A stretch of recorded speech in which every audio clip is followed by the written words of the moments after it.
Pada video kali ini kita akan membahas semua administrasi gereja baru dari dimensi pertama hingga ke-6. Kita mulai dari dimensi yang pertama, yaitu Alkitab, doktrin, dan teologi. Namun sebelum itu saya akan menjelaskan apa itu administrasi gereja. Jadi administrasi gereja adalah proses penyelenggaraan kegiatan gereja secara teratur melalui tahap perencanaan, pelaksanaan, dan pengawasan untuk mencapai tujuan penginjilan, pembinaan, dan pelayanan sosial. Administrasi gereja sendiri ada dua, yaitu administrasi gereja lama atau AGL dan administrasi gereja baru atau AGB. Nah, AGL ini lebih dulu hadir dibandingkan administrasi gereja baru dan masih banyak digunakan di gereja-gereja saat ini. Namun pada kenyataannya AGL ini tidak efektif karena punya cara pandang yang bertolak belakang dengan AGB. Karena AGB sesuai dengan didasarkan pada Alkitab. Nah, mari kita lihat beberapa cara pandang yang berbeda dari AGL dan AGB. Untuk AGL yang pertama, gereja adalah bait atau rumah Allah. Yang kedua, gereja masih disebut pusat penata layanan. Yang ketiga, sulit menerima hal baru. Dan yang keempat, miskin firman dalam diri. Untuk AGB, gereja perlu diperbaharui. Gereja salah satu pembinaan warga gereja. Dan ketiga, teologi atau dogma yang diperiksa kembali kebenarannya. Mari kita simak apa definisi administrasi gereja baru. Administrasi gereja baru adalah praktik pengelolaan gereja berdasarkan prinsip atau nilai Alkitab, dijelaskan dengan kerangka pikir teologi, diimplementasikan berdasarkan pendekatan keilmuan multidimensional yang relevan dan mutakhir. Kita kaitkan pada dimensi yang pertama, yaitu Alkitab, doktrin, dan teologi. Alkitab yang di dalamnya berisi firman Tuhan memberi petunjuk supaya gereja perlu untuk diperbaharui dalam Markus 2 ayat 1-22. Gereja perlu menerima hal-hal yang baru dan gereja juga perlu memasukkan semangat baru agar gereja nantinya bisa berkembang baik dari sebelumnya. Nah, Alkitab harus menerangi administrasi gereja. Jadi Alkitab punya peran dan pengaruh besar terhadap administrasi gereja karena Alkitab menjadi dasar dalam mengambil kebijakan dan aturan bagi gereja. Selain itu, juga untuk mewujudkan perkembangan pelayanan di gereja juga dengan adanya administrasi gereja tidak terlepas dari ajaran yang ada dalam Alkitab. Nah, yang kedua, doktrin adalah suatu ajaran yang didasarkan pada suatu agama tertentu dengan nilai dan norma yang ada dalam agama tersebut. Ketika suatu doktrin telah melekat dalam diri individu ataupun kelompok, maka doktrin tersebut akan mempengaruhi kehidupan sehari-hari dan juga mempengaruhi perilaku dari individu atau kelompok itu sendiri. Nah, di dalam kehidupan manusia, doktrin mempunyai pengaruh yang sangat besar pada pola hidup dan tingkah laku. Nah, gereja sebagai organisasi yang merupakan salah satu fungsi administrasi gereja ini tidak bisa lepas dari doktrin agama Kristen yang telah menjadi dasar berdirinya organisasi tersebut. Nah, organisasi memiliki pemikiran bahwa kegiatan yang dilakukan oleh organisasi dalam gereja merupakan panggilan ataupun perintah dari Tuhan dan untuk kemuliaan nama Tuhan. Nah, kemudian teologi. Dalam administrasi gereja diperlukan keterampilan atau kemampuan rohani dari anggota dan pemimpin gereja. Sehingga gereja perlu belajar tentang teologi. Nah, administrasi gereja tidak bisa berdiri sendiri tanpa teologi. Keduanya tidak bisa dipisahkan. Nah, teologi bisa membantu anggota gereja dan pemimpin gereja belajar bahwa dalam administrasi gereja penting untuk dilakukan pembaharuan. Nah, jadi kesimpulannya gereja harus berkembang seiring berjalannya waktu dan gereja juga harus menerima hal-hal yang baru karena gereja akan mengalami banyak tantangan dan masalah baik itu internal maupun eksternal. Jadi gereja harus siap untuk menggunakan administrasi gereja baru sebagai pilihan lain agar gereja bisa menghadapi tantangan dan menjadikan tantangan itu sebagai pelajaran agar lebih baik lagi ke depannya. Nah, kita lanjut pada dimensi yang kedua, yaitu kebijakan gereja. Namun sebelum itu, mari kita simak bersama apa pengertian dari kebijakan. Nah, kebijakan adalah rangkaian konsep dan asas yang menjadi pedoman dan dasar rencana dalam pelaksanaan suatu pekerjaan, kepemimpinan, dan cara bertindak. Istilah ini dapat diterapkan pada pemerintahan, organisasi, kelompok sektor swasta, serta individu. Nah, berbicara mengenai kebijakan gereja berarti kita berbicara tentang konteks akademik atau pendekatan akademis yang di dalamnya ada pengelolaan data, konsep atau variabel, model, teori, dan paradigma. Nah, ada beberapa definisi kebijakan gereja. Pertama, keputusan terbaik yang dibuat oleh pemimpin gereja, sidang-sidang, atau rapat-rapat gerejawi yang memastikan visi dan misi gereja terpenuhi. Kemudian yang kedua, keputusan terbaik yang dibuat oleh pemimpin gereja, sidang-sidang, atau rapat-rapat gerejawi dalam rangka memastikan bahwa kebutuhan jasmani dan spiritualitas jemaat terpenuhi. Kemudian apa yang diputuskan oleh pemimpin gereja, sidang-sidang atau rapat-rapat gerejawi dengan maksud memastikan bahwa perupaan gereja berlangsung berdasarkan model yang dikehendakinya. Kemudian apa yang diputuskan oleh pemimpin gereja, sidang-sidang atau rapat-rapat gerejawi menjadi support sistem lingkungan hidup masyarakat, bangsa dan negara atau nasional dan global. Nah, dalam kebijakan gereja ada yang namanya aspirasi jemaat atau gereja, kebutuhan jemaat atau gereja, masalah jemaat atau gereja. Nah, setiap organisasi, kelompok, dan individu pasti punya masalah. Masalah tidak bisa diselesaikan sendiri. Nah, gereja sebagai perkumpulan atau lembaga dari penganut iman Kristiani juga pasti punya masalah yang harus dihadapi, baik itu masalah di dalam gereja maupun di luar gereja. Nah, setiap organisasi, kelompok, dan individu punya pedoman dalam rangka melaksanakan suatu pekerjaan, kepemimpinan, dan cara bertindak.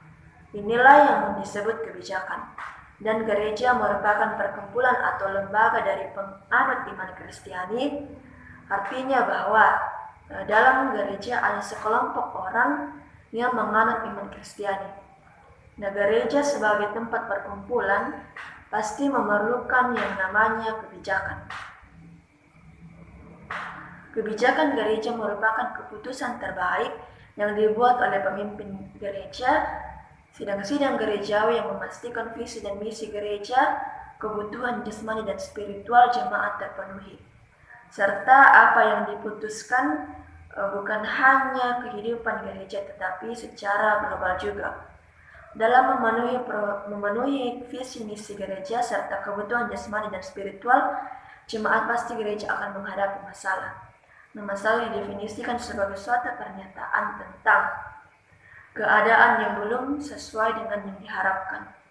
Nah, setiap organisasi, kelompok, dan individu pasti tidak menginginkan adanya masalah yang terjadi. Tetapi perlu digarisbawahi bahwa masalah juga bisa memberi peluang untuk mengubah situasi atau keadaan agar kedepannya lebih baik lagi. Nah, tanpa adanya masalah dalam gereja, tentunya gereja juga tidak akan bisa tahu apa yang perlu diubah dan diperbaiki. Nah, kebijakan gereja dapat membantu gereja memecahkan masalah. Tetapi dalam menyelesaikan masalah tidak bisa dilakukan sendiri saja, tetapi memerlukan peran pemimpin gereja dan juga jemaat. Pemimpin gereja dan jemaat bisa memberi pendapat dan harapan mereka terhadap masalah yang dihadapi. Selain itu, pemimpin juga perlu paham tentang kebijakan gereja, karena kebijakan akan menjadi titik tolak masalah yang akan terjadi dalam gereja. Jika pemimpin saja tidak paham tentang kebijakan gereja, maka bagaimana gereja akan menghadapi masalah itu sendiri tanpa bantuan dari pihak-pihak yang aktif dalam gereja, seperti pemimpin gereja dan jemaat. Nah, kebijakan muncul karena adanya masalah. Begitupun juga dengan kebijakan gereja, muncul karena ada masalah dalam gereja. Namun masalah tidak melulu menimbulkan hal negatif dan merugikan, tapi juga positif seperti memberikan keuntungan kepada gereja agar kedepannya gereja bisa lebih baik lagi dan belajar dari masalah itu.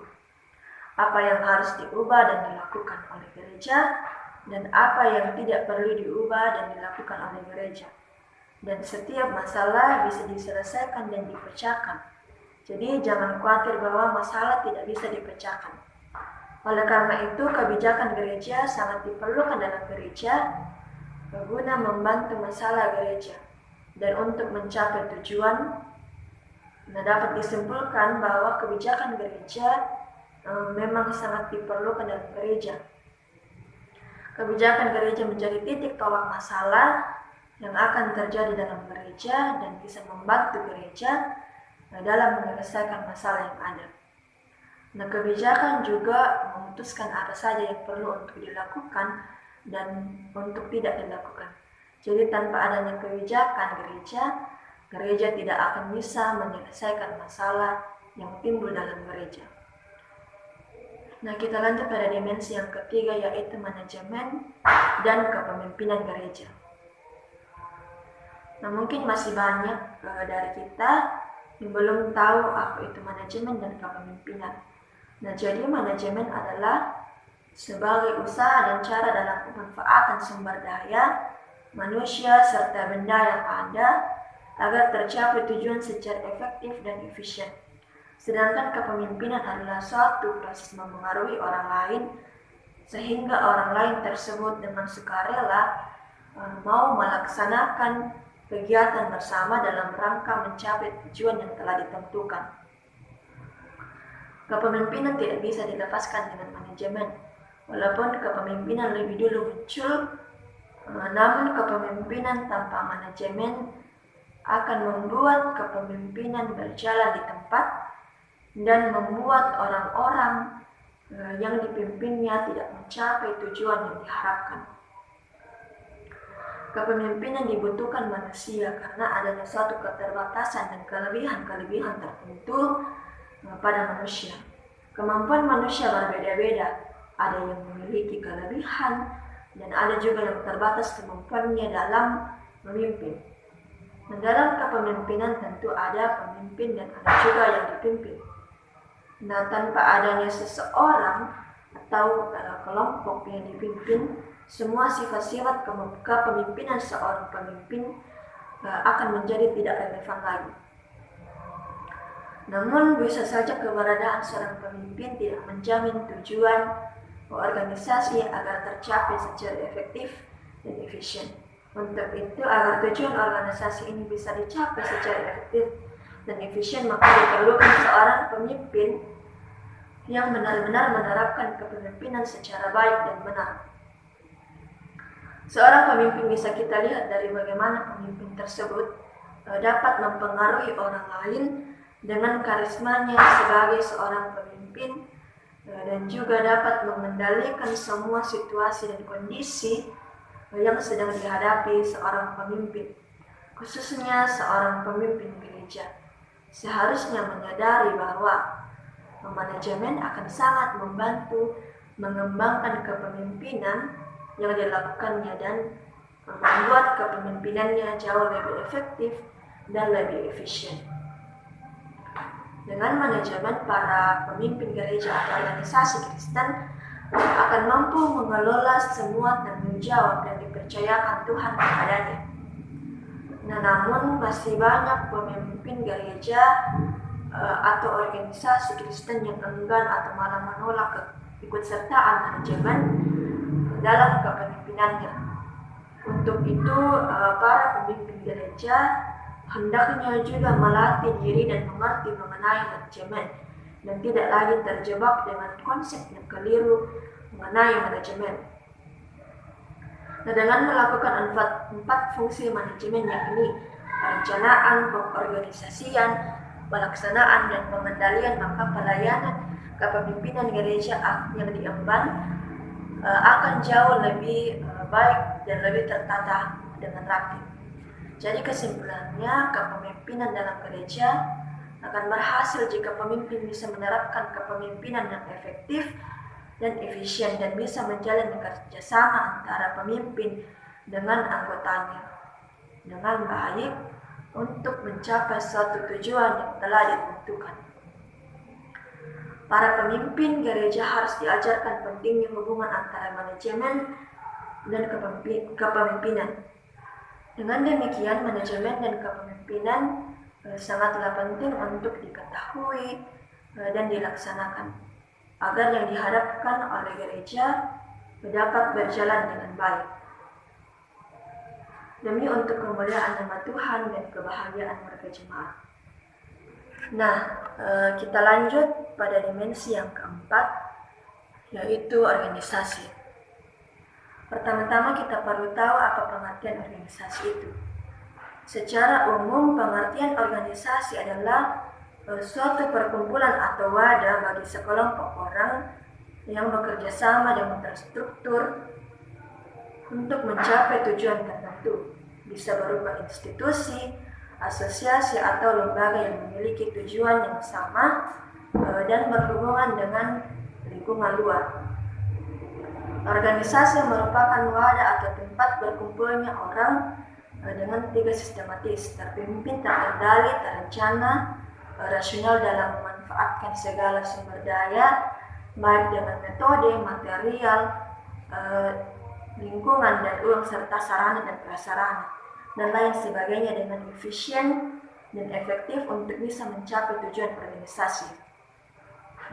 Adapun pengertian organisasi gereja merupakan kumpulan organ atau jemaat yang menghimpun diri dengan maksud mengalami pelaksanaan tugas panggilan atau misi gereja secara terbatas atau spesifik. Setiap organisasi tentunya punya visi, misi, dan strategi dalam rangka pencapaian tujuan tertentu. Gereja yang sebagai organisasi tentunya punya pelaku-pelaku organisasi dalam pencapaian tujuan. Pemimpin merupakan salah satu bagian yang sangat penting dalam pencapaian tujuan tersebut. Nah, pendeta adalah salah satu pemimpin yang ada di tengah-tengah gereja. Nah, demi mencapai komitmen yang tinggi dalam organisasi diperlukan seorang pemimpin yang tepat. Nah, masing-masing pemimpin yang ada di dunia ini pasti memiliki ciri gaya kepemimpinannya sendiri-sendiri. Selain itu, gaya kepemimpinan juga akan mempengaruhi seberapa besar kemajuan-kemajuan yang terjadi. Nah, pendeta sebagai pemimpin harus punya kerjasama yang baik dengan anggota jemaat. Nah, kerjasama adalah usaha bersama antar individu atau kelompok sosial untuk mencapai tujuan bersama. Kerjasama dilakukan sejak manusia berinteraksi dengan sesamanya. Pendeta dan anggota jemaat perlu menjalankan tugas masing-masing dan bertanggung jawab akan tugas yang diberikan. Pendeta sebagai pemimpin memiliki tugas yang sangat penting dalam gereja.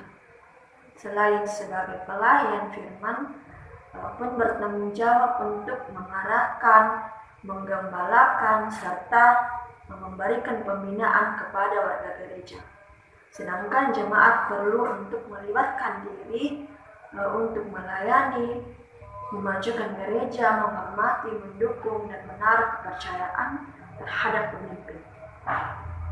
Dengan adanya kerjasama yang baik, akan menghasilkan pula hasil yang baik. Nah, di era yang serba teknologi ini, gereja ditantang untuk menyesuaikan diri dengan teknologi yang semakin berkembang. Nah, oleh karena itu bukan hanya seorang pemimpin yang perlu untuk menjalankan tugasnya, tetapi anggota jemaat pun harus menjalankan tugasnya agar dari kerjasama yang baik itu akan menghasilkan hasil yang baik pula. Jadi kesimpulannya, pelaku-pelaku organisasi seperti pemimpin dan anggota jemaat perlu bekerja sama dalam organisasi gereja. Pemimpin dan anggota jemaat perlu menjalankan tugas masing-masing dan bertanggung jawab akan tugas yang diberikan. Pendeta sebagai pemimpin harus bertanggung jawab untuk mengarahkan, menggembalakan dan memberikan pembinaan kepada jemaat. Dan jemaat perlu untuk melibatkan diri untuk melayani, memajukan gereja, menghormati, mendukung, dan menaruh kepercayaan terhadap pemimpin. Dengan adanya kerjasama yang baik, maka apa yang dihasilkan pun juga baik. Nah, kita lanjut pada dimensi yang kelima, yaitu ekologi administrasi gereja. Pertama-tama kita harus mengetahui apa itu ekologi. Nah, jadi ekologi adalah cabang ilmu biologi yang mempelajari interaksi antara makhluk hidup dengan makhluk hidup lain dan juga dengan lingkungan sekitarnya. Secara etimologis, ekologi berasal dari bahasa Yunani yaitu oikos dan logos. Oikos berarti rumah atau habitat dan logos berarti ilmu pengetahuan. Maka dapat diartikan jika ekologi adalah cabang ilmu pengetahuan yang mempelajari rumah atau habitat. Ekologi mencakup berbagai hal, dan pada kesempatan ini kita akan membahas politik dan ECTS. Nah, dalam gereja membutuhkan politik. Hal ini bisa kita lihat dari ciri yang paling khas dari politik didasarkan pada perspektif Alkitab atau kerajaan Allah itu sendiri. Adalah hadirnya suatu tatanan kehidupan yang memungkinkan seluruh insan ciptaan Tuhan dalam kesejahteraan, keadilan, kejujuran, dan kebenaran. Gereja ada di dunia itu berarti harus menerangi dunia, termasuk politik. Nah, hak politik haruslah digunakan dengan baik untuk kesejahteraan umat. Berpolitik di sini adalah memperjuangkan hak umat. Adapun keterlibatan gereja dalam politik merupakan bentuk reflektif iman terhadap lingkungan sekitarnya. Nah, selain itu gereja pun harus berani mengatakan baik setuju dan tidak setuju terhadap kebijakan dan janji dari pemerintah. Keputusan gereja menyatakan setuju artinya gereja mendukung program pemerintah yang memberikan akses yang membuat kehidupan warga menjadi lebih baik. Mengatakan tidak ditujukan kepada tindakan penyelenggaraan yang koruptif, manipulatif, dan dengan sengaja melakukan kesalahan dan merugikan masyarakat. Nah, politik juga membutuhkan gereja sebagai orang Kristen perlu berpartisipasi di bidang politik karena segi politik itu tetap di bawah kuasa dan anugerah Allah. Sebagai orang Kristen ataupun pendeta sebagai warga negara, kita harus aktif dalam politik dengan cara tetap hidup sebagai garam dan terang bagi sesama. Nah, orang Kristen bukan hanya sebagai warga negara yang baik, tetapi juga harus mampu memperlihatkan kehendak Allah di dalam kehidupannya, yaitu di dalam kehidupan yang berpolitik. Nah, selain itu orang Kristen juga harus bertanggung jawab untuk memelihara dan menumbuhkan kesatuan dan persatuan antara umat yang berbeda agama. Jadi gereja dan politik ini saling membutuhkan satu dengan yang lain. Kemudian information and communication technologies atau ICTS adalah suatu teknologi ataupun sistem yang mampu mereduksi berbagai batasan ruang dan waktu agar bisa memindahkan, mengambil, menyajikan, menganalisis, menyimpan, serta menyampaikan informasi data menjadi suatu informasi yang penting. Nah, adapun dampak perkembangan teknologi informasi ini juga tentunya akan berdampak kepada masyarakat Kristen atau gereja-gereja. Ini gereja tidak dapat membatasi mobilitas dan gerak umat, melainkan harus bisa memberikan layanan kepada mereka sehingga mereka selalu merasakan sapaan Allah. Gereja juga harus peka dan cerdas untuk memanfaatkan teknologi. Banyak yang bisa dilakukan dengan adanya teknologi informasi, bahkan sampai berinvestasi pun juga bisa. Ada mereka yang menantang investasi perdagangan saham dengan berkata bahwa membeli saham serupa dengan berjudi. Namun investasi saham dan judi punya arti yang berbeda.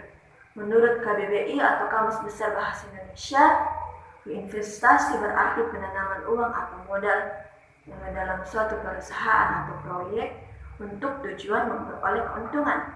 Sedangkan judi berarti permainan dengan memakai uang atau barang berharga sebagai taruhan. Nah, Alkitab sendiri menawarkan beberapa contoh pengembangan kekayaan melalui sarana yang ada. Ada yang serupa dengan investasi, mengeluarkan dana sekarang demi mendapatkan uang di kemudian hari. Nah, cara kita mengelola keuangan sesuai maksud Allah ditemukan di sepanjang Alkitab, seperti dalam 2 Korintus pasal 9 ayat 6. Nah, ICTS ini memberi dampak bagi gereja, baik itu dampak positif maupun dampak negatif.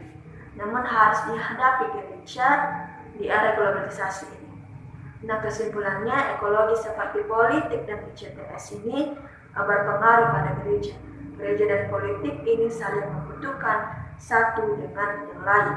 Dan begitu pun juga di era globalisasi ini, informasi dan komunikasi punya pengaruh besar dalam kehidupan gereja.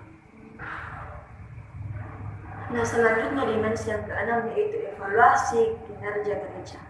Pertama-tama kita perlu tahu apa itu evaluasi. Jadi evaluasi adalah salah satu cara terbaik untuk menguji efektivitas dan produktivitas dalam berbagai bidang kehidupan manusia.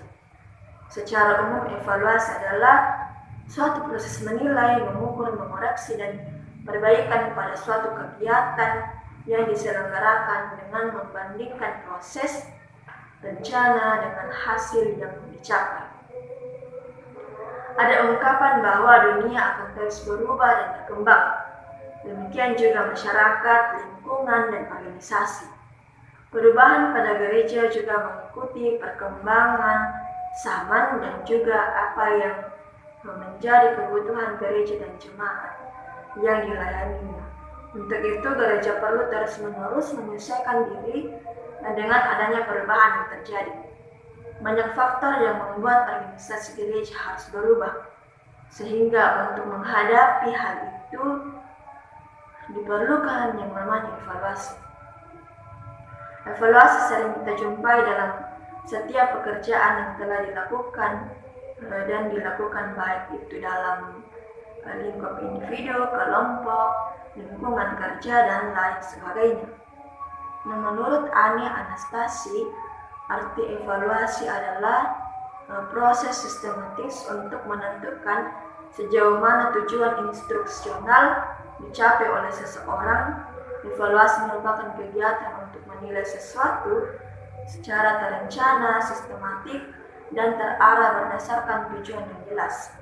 Menurut Sujat Tirusik, pengertian evaluasi adalah proses menilai sesuatu yang mencakup deskripsi tingkah laku siswa, baik secara kuantitatif atau pengukuran maupun kualitatif atau penilaian.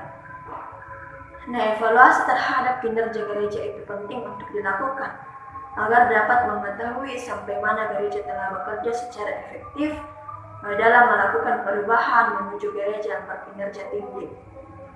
Namun sayangnya tidak semua gereja melakukan evaluasi secara berkala terhadap pelayanan yang sudah dikerjakan.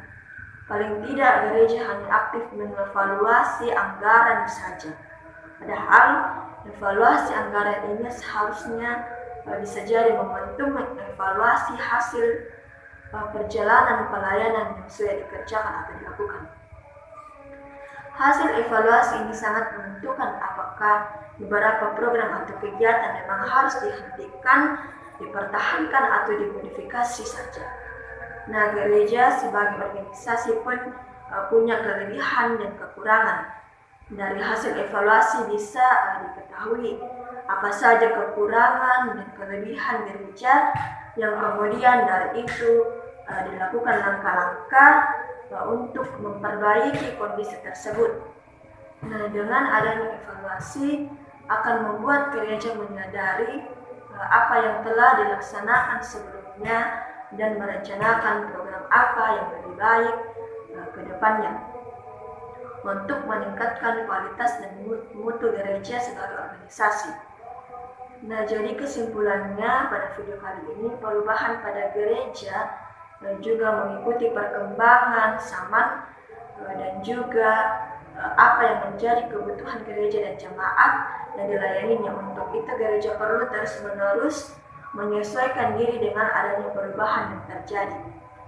Nah, banyak faktor yang membuat organisasi gereja harus berubah, sehingga untuk menghadapi hal itu diperlukan yang namanya evaluasi.